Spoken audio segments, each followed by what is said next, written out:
Hello students, welcome back.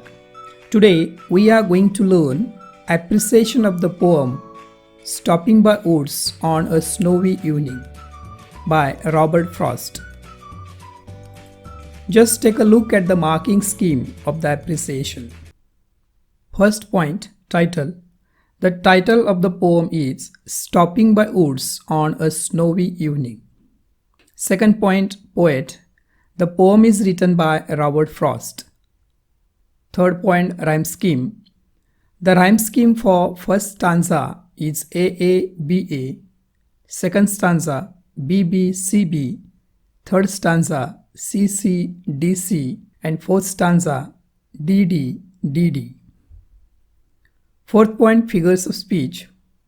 Alliteration, repetition, hyperbole, personification, metaphor, inversion, onomatopoeia, these figures of speech are used in this poem. First, alliteration. First, the woods are lovely, dark and deep. The sound D is repeated. Second, he gives his harness bell a shake. The sound H is repeated. Second, repetition. And miles to go before I sleep. And miles to go before I sleep. Third, hyperbole.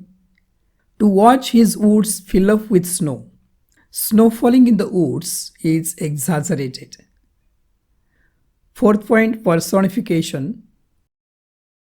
First, my little horse must think it queer. The horse has been given human quality of thinking. Second, to ask if there is some mistake. The horse has been given human quality of asking. Fifth, metaphor. Miles to go before I sleep. The word sleep is used for death. Sixth, inversion. Whose woods these are, I think I know. Correct word order should be, I think I know whose woods these are.